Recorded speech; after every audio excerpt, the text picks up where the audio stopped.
الرحمن الرحیم الحمد للہ رب العالمین وصلی اللہ علی محمد وآلہ الطاہرین ولعنۃ اللہ علی اعدائہم اجمعین الی قیام یوم الدین۔ نجاسات میں سے پانچویں نجاست یعنی خون۔ خون انسان کا نجس ہے، چاہے وہ مسلمان ہو، چاہے وہ کافر ہو، چاہے وہ بالغ ہو، چاہے وہ بچہ ہو، چاہے وہ زندہ ہو اور چاہے وہ مردہ ہو، خون اس کا نجس ہے۔ اور ہر اس حیوان کا خون نجس ہے کہ جو خون جہندہ رکھتا ہو، یعنی وہ ایسا حیوان ہو کہ اگر اسے ذبح کیا جائے تو اس کا خون اچھل کے نکلے گا۔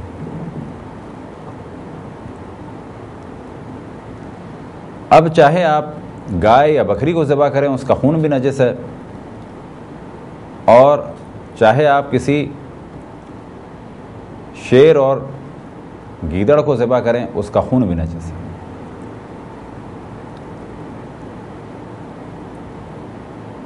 بس انسان کا خون نجس اور ہر اس حیوان کا خون نجس، چاہے وہ حلال گوشت ہو چاہے وہ حرام گوشت ہو، کہ جب اسے ذبح کیا جائے گا تو اس کا خون اچھل کے نکلے گا۔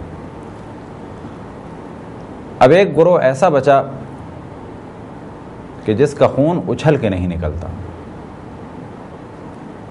جس کا خون اچھل کے نہیں نکلتا۔ اب چاہے یہ حرام گوشت ہو چاہے یہ حلال گوشت ہو، کہا جائے گا اس کا خون پاک ہے۔ پاک ہونے سے کیا مراد؟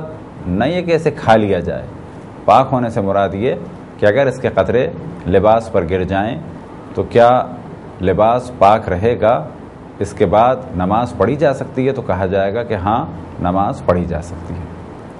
مثال کے طور پہ حلال گوشت مچھلی کو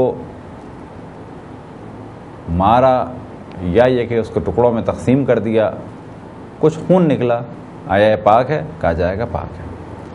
حرام گوشت مچھلی کا خون پاک ہے؟ کہا جائے گا پاک ہے۔ وجہ کیا ہے؟ وجہ یہ ہے کہ جو تقسیم ہم نے بیان کی وہ کیا تھی کہ وہ جانور کہ جن کا خون اچھل کے نکلے ان کا خون نجس ہے، اور وہ جانور جن کا خون اچھل کے نہیں نکلے ان کا خون پاک ہے۔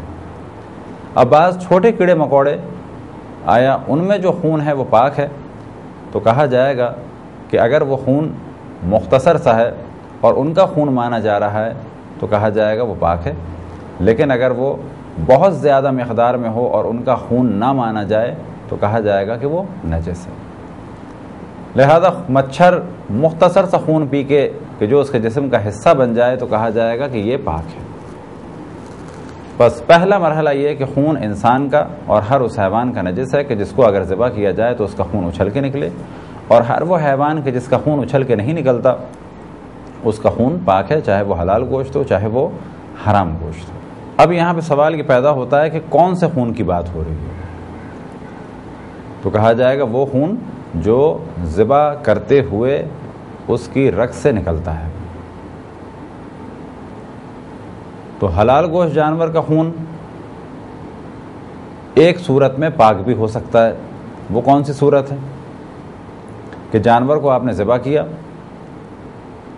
جو خون بہا وہ تو قطعا نجس ہے، لہٰذا کسی بھی جانور کو آپ ذبح کریں، یعنی حلال گوشت جانور کو آپ ذبح کریں تو جتنا خون اس کا بہہ رہا ہے وہ نجس ہے۔ اب یہاں پر مثال دیتے ہیں کہ جانور کو آپ نے بکرے کو ذبح کیا اور بکرا کسی بلندی پہ نہیں تھا، ایسا نہیں تھا کہ ذبح کرتے وقت اس کا سر بلند تھا، نارمل زمین میں تھا، یا یہ کہ سر نیچے کی جانب تھا، اس کو ذبح کیا اور جب ذبح کیا تو اس کا خون بہہ گیا۔ بہنے کے بعد اس کی گردن کو دھو دیا، اس کی کھال کو اتارا۔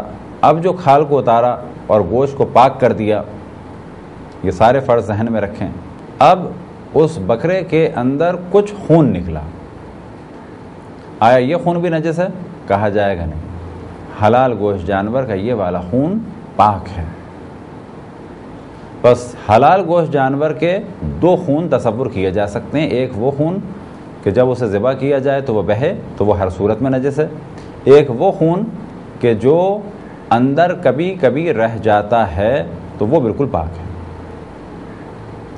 لیکن پاک ہونے کے معنی یہ نہیں کہ اسے کھایا جا سکے۔ فرض کریں کہ ہم نے جانور کو ذبح کیا، اس کا خون بہہ گیا، اس کی گردن کو دھویا، اس کے بعد کھال اتاری، کھال اتارنے کے بعد اس کو دھویا ہم نے، اور دھونے کے بعد بکرے کے پیٹ کو چاک کیا تو کچھ خون نکلا، یہ خون کہا جائے گا پاک ہے۔ لیکن اس خون کو اگر انسان کسی چمچے سے یا کسی چیز سے پیے، یہ سوچ کر کے جی کہا ہے مولانا نے پاک ہیں، تو کہا جائے گا کہ یہ پاک ہے لیکن خون کا کھانا یا پینا حرام ہے۔ اب ممکن ہے مسئلہ سن کے بعض لوگ بہت زیادہ پریشانی میں مبتلا ہو جائیں کہ جب ہم گوشت دھوتے ہیں تو اس میں خون آ جاتا ہے، تو کہا جائے گا وہ خون نہیں ہوتا، وہ پانی کا رنگ بدل جاتا ہے، لہذا اگر گوشت آپ نے پاک کر لیا اور کچھ دیر کے لیے رکھ دیا تو اس میں ایک ارد گرد سرخ سا پانی جمع ہو جائے گا، وہ خون نہیں ہے، وہ پانی ہے جو گوشت کی وجہ سے سرخ ہو گیا۔ آیا یہ پانی یعنی اسی پانی سمیت اس گوشت کو کہ جو پاک گوشت تھا، پاک پانی ہے لیکن لال پانی ہو گیا ہے، کیا کسی دیگچی میں ڈال کے پکایا جا سکتا ہے؟ کہا جائے گا بالکل پکایا جا سکتا ہے۔ اسی طریقے سے اگر واقعاً خون ہو، فرض کریں کہ ہم نے اسی طرح سے پاک بکرے کو چاک کیا، اس کا پیٹ کو کھولا تو اندر کچھ خون تھا، ہم نے پورے بکرے کی بوٹیاں بنا دیں، آخر میں ایک گاڑھا گاڑھا سا خون نظر آ رہا ہے جو اس کے مختلف حصوں میں سے نکلا ہے۔ اگر اس خون کو پیا جائے یا کھایا جائے پکا کے تو کہا جائے گا یہ جائز نہیں ہے، لیکن اگر یہ خون کھانے میں چلا جائے، کون سا خون؟ یہ پاک خون جو جانور کے اندر رہ گیا، اور جب گوشت جمع کیا تو اس میں سے یہ ایک جانب جمع ہو گیا، اب اس سارے گوشت کو 10-15 کلو کو آپ نے کسی دیگ میں ڈال دیا تو کہا جائے گا یہ خون ختم ہو گیا، اب یہ خون نہیں رہا، بالکل ختم ہو گیا، تو اس صورت میں یہ کھانا جائز ہوگا۔ لیکن پھر میں عرض کروں کہ اگر آپ کسی چمچے سے اٹھا کے اس خون کو ایسے ہی پئیں یا کھائیں، یا کسی فرائنگ پین میں اس خون کو پکا کے کھائیں خالص کو، تو کہا جائے گا باوجود یہ کہ یہ پاک تھا لیکن اس کا کھانا جائز نہیں تھا۔ اب ایک اور خون ایسا ہے کہ جو ہماری زندگی میں بعض دفعہ پرابلم کریٹ کرتا ہے، وہ کون سا خون ہے؟ وہ خون ہے انڈے میں پایا جانے والا خون، اور یہاں پر مراجع کے فتاوی مختلف ہیں۔ پہلے مرحلے میں اس چیز کی جانب توجہ پھر دلاتے چلیں کہ اصل جو ہماری روش ہے گفتگو کی وہ یہ ہوگی کہ احتیاط کے مطابق فتویٰ بیان کیا جائے۔ مثال کے طور پہ اگر انڈے میں خون کے بارے میں احتیاط کی جائے تو کیا کہا جائے گا کہ اس سے بچنا بہتر ہے نہ کھایا جائے۔ انڈے میں اگر خون ہے تو بچنا بہتر ہے نہ کھایا جائے، یہ احتیاط کی راہ ہو گئی۔ لیکن اگر فتوے معلوم کیے جائیں تو کہا جائے گا کہ مثال کے طور پہ امام خمینی فرماتے ہیں کہ وہ انڈے میں خون پاک ہے، اور اگر وہ اتنا معمولی سا ہے کہ انڈوں میں مل گیا اور ختم ہو گیا تو کسی قسم کا کوئی حرج نہیں، لیکن آغا خوئی فرماتے ہیں کہ اس سے بچا جائے، لیکن آغا سستانی فرماتے ہیں کہ بہتر ہے کہ بچا جائے۔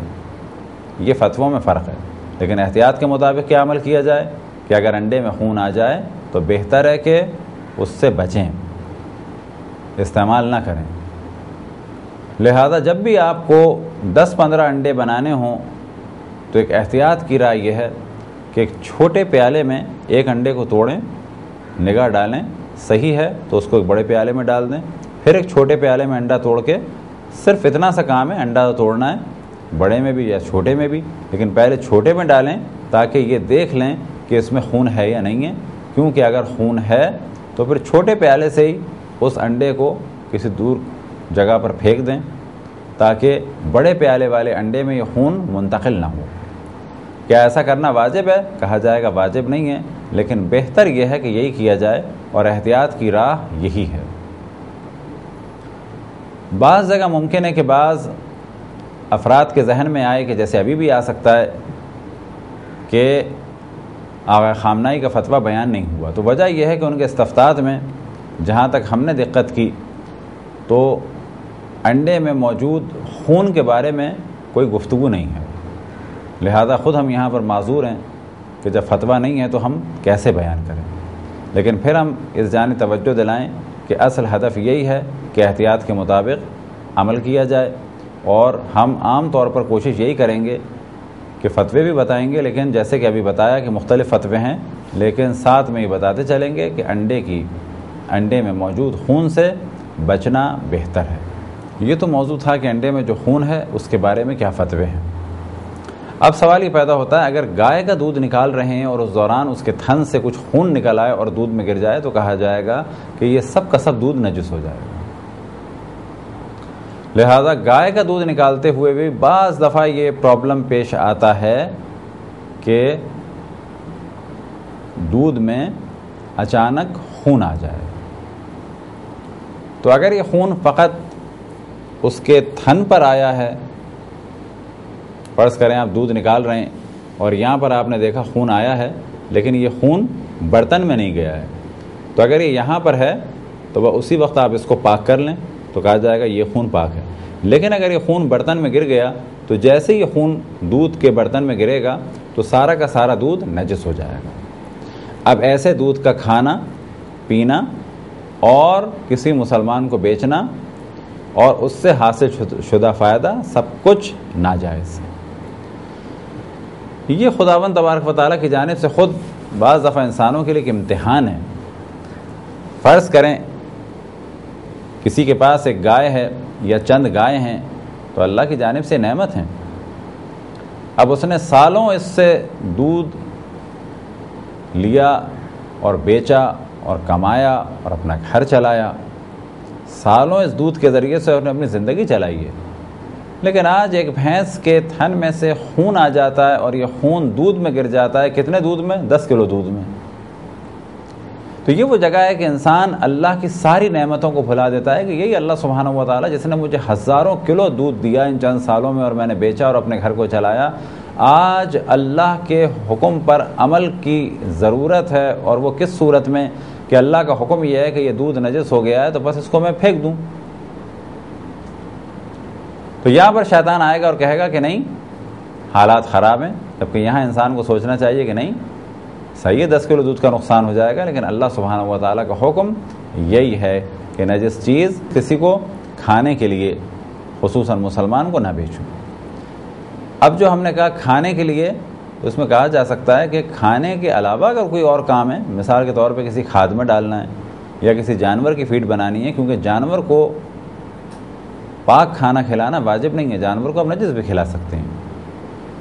یہی مسئلہ آ جاتا ہے تیل یا گھی کا، تو کہا جائے گا اگر تیل یا گھی نجس ہے تو اس کا بیچنا کھانے کے لیے بالکل جائز نہیں ہے۔ کیا تیل کا کوئی اور کام بھی ہو سکتا ہے؟ کہا جائے گا ہاں، اگر اس تیل کو استعمال کیا جا رہا ہے مالش کے لیے تو بالکل جائز ہے کہ آپ بیچ دیں، لیکن بتانا ضروری ہے۔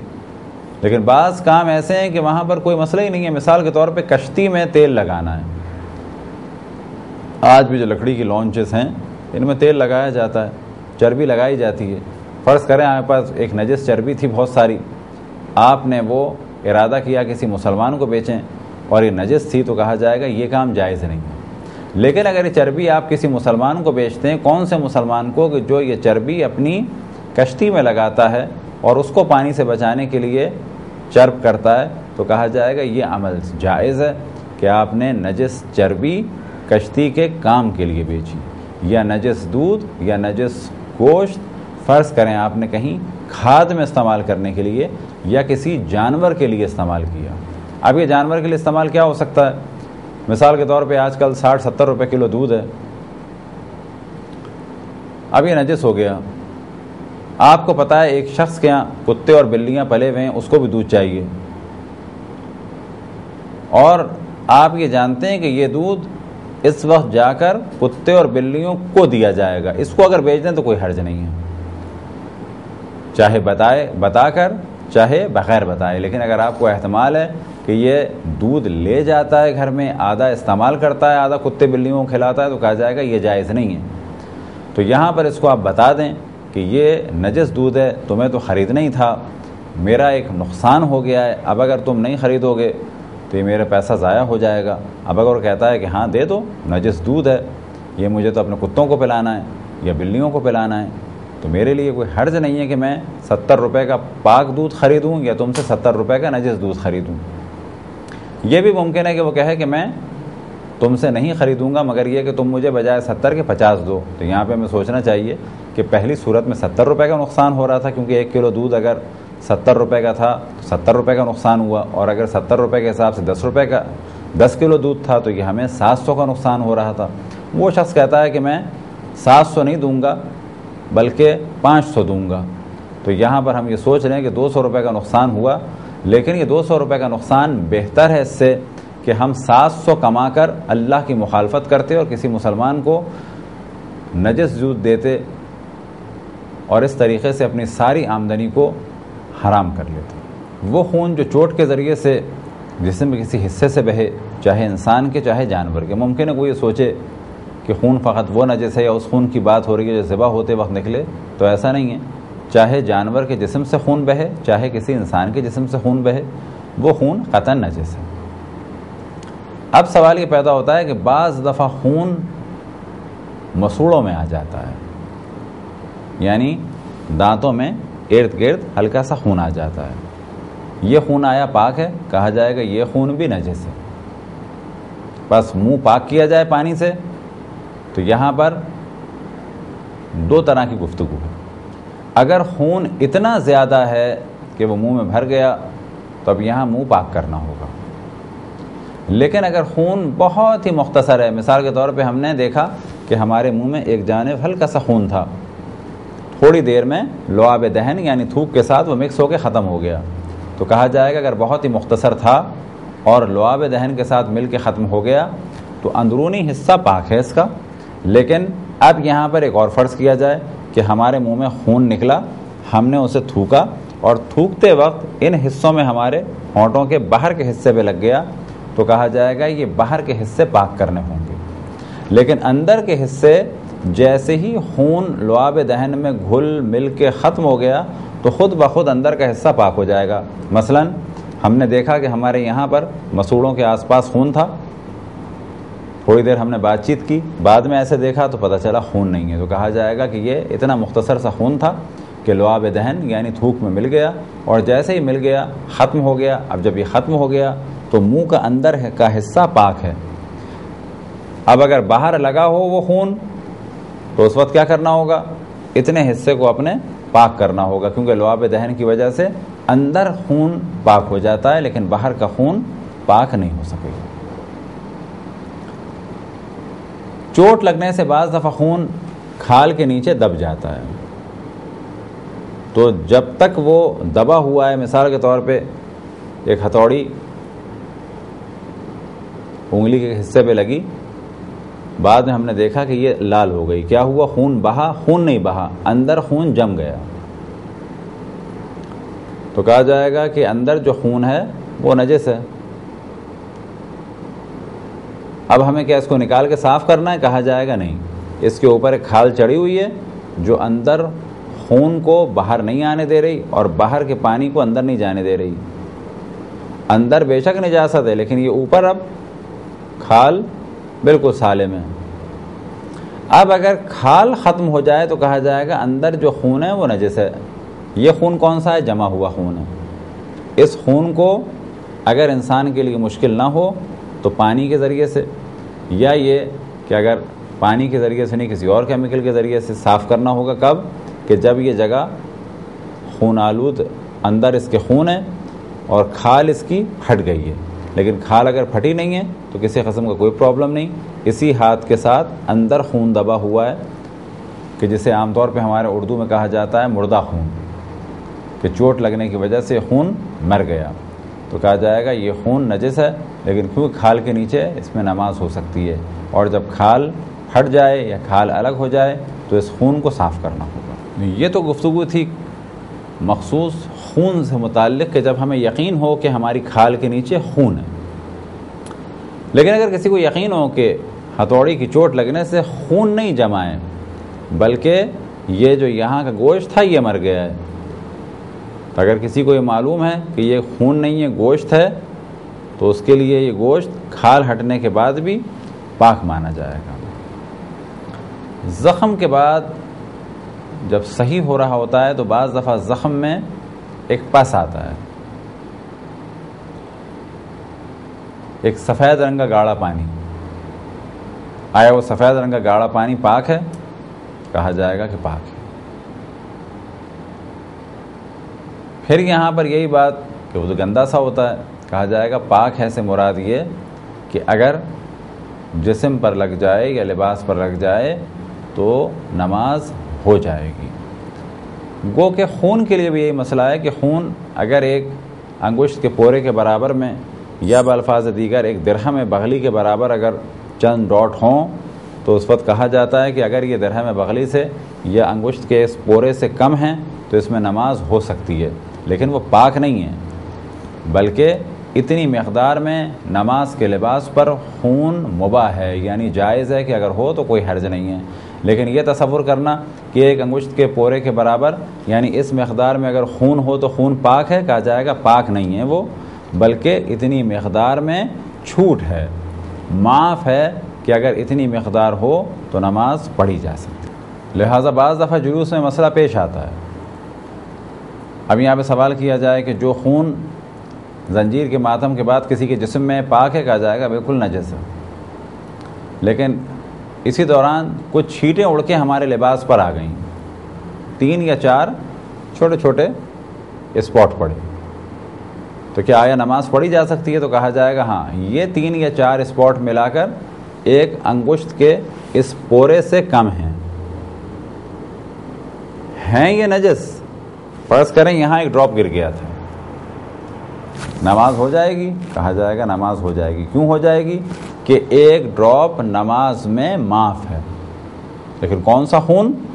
حیض یا نفاس یا کتے یا سور کا نہیں، عام خون اگر ہے تو نماز ہو جائے گی۔ فرض کریں ایک ڈراپ یہاں پر آ گیا تھا، یا یہ کہ 5-6 ڈراپ آ گئے، ان 5-6 کو ہم نے ناپا اس سے کم ہے تو کہا جائے گا ان 5-6 میں بھی نماز ہو جائے گی۔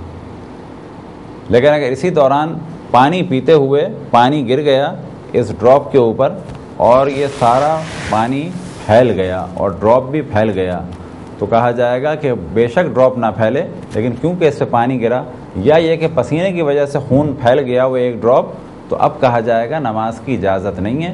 لہذا نماز میں اگر معاف ہے خون 1 درہم بغلی یعنی ایک انگشت کے اس پورے اوپر کے حصے کی مقدار کے برابر تو کہا جائے گا خون معاف ہے، نہ یہ کہ وہ خون پاک ہے۔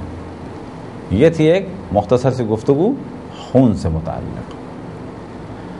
اب یہاں پر ایک سوال بعض دفعہ آتا ہے مچھر کے بارے میں، تو مچھر کے بارے میں پہلو نے توجہ دلائی، بس اگر کوئی مچھر کہیں سے خون پی کے اڑا تو اب یہ خون اس کا مانا جائے گا، تو یہ اگر اس کو بعد میں مارا جائے یا یہ سوتے میں ہمارے جسم کے نیچے دب کے دھبا سا پڑ جائے تو کہا جائے گا کہ یہ اب مچھر کا خون مانا جا رہا ہے، لہٰذا پاک ہے۔ لیکن اگر وہ خون پی رہا ہو اور جب ہم نے دیکھا کہ وہ پی رہا ہے اس دوران اگر ہم نے مارا تو یہ خون ہمارا مانا جائے گا اور یہ حصہ نجس ہو جائے گا اور ہمیں پاک کرنا ہوگا۔ یہ تھی ایک مختصر سی گفتگو خون کے بارے میں۔ خداوند تبارک و تعالیٰ سے دعا ہے کہ بحق محمد و آل محمد ہم سب کو تعلیمات قرآن اور تعلیمات معصومین پر چلنے کی توفیق عطا فرمائے۔ وصلی اللہ علی محمد و آلہ الطاہرین۔